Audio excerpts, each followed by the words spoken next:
Hey everybody, this is Charles Miskey for 7 Summits Body, and today I am going to show you the results of some experiments I've done with the Stryd footpod and running in Zwift in conjunction with Training Peaks. Now I noticed an interesting little glitch. What I've been doing is to get the absolute best training results, I need to train for watts. At some point or other, I need to train for watts, keep it in a zone 1, zone 2, zone 3 watt setting, which isn't necessarily always correlated to the training pace, especially the way that the various calculators have calculated my training pace. So I set up the computer with Ant Plus because Windows computers actually do better with Ant Plus. And then I'm using this Stryd app with Bluetooth on my phone at the same time. And that's how I am getting to record my watts, because Zwift does not show your watts. Now let's look at this. This is a run I did last week, the average way, Zwift run New York City, 2 miles, 159 average watts. So then I scroll up to the last 2 runs I did, which was yesterday and today, and this has a 0 watts and 0 watts. And that's just not true. So let's go look at Training Peaks, and here's that New York City run, 2 miles. And if we look at in the Stryd, and if we look in Training Peaks at the watts, we see that it has watts. So at that point in time, Zwift was sending watts to Training Peaks before I switched over to the Ant Plus. Now we'll look at yesterday, and this was supposed to be a power-based run. It was my first test, and it's got watts here, but in order to get the watts, I had to go in and import a file from Stryd and merge it. Otherwise, here's the one I just did, which was a pre-planned workout based on pace, which it's in green here, so Training Peaks says I did do it. But if we look at watts, see how it's grayed out, and there is no data available.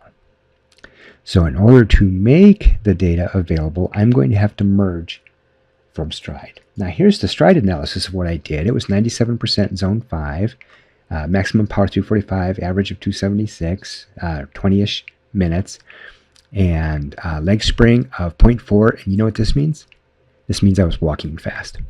And form power 33, again, I was just walking fast. Same with the vertical oscillation, like nothing, because I was walking fast. And the elapsed ground time, again, very high because I was walking fast. And the cadence very low because I was walking fast. This workout is for my vertical kilometer run that I'm doing in August. And the idea is to go at about a 3.1, 3.2 mile per hour pace at 22% incline on the treadmill. So we got a 124 RSS. And so what I need to do is I need to download the Fit. And I'm keeping my eye on it here, 155, bloom, bloom, bloom. So now we open Fit File Tools. I'm going to reload it. And again, that's fitfiletools.com. And we are going to strip the GPS coordinates out of it, because that would just confuse poor little power Training Peaks just all over the place, because this is actually the GPS coordinates for my house.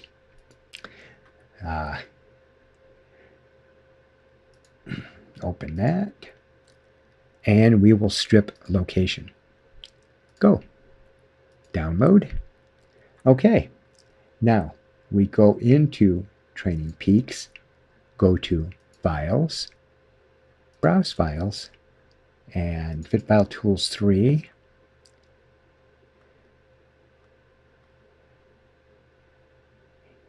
And now we've got power, but it's not calculated yet. So what we need to do is come back in here and click Recalculate. It might destroy anything I have made changes to, so yeah, I'm fine with that.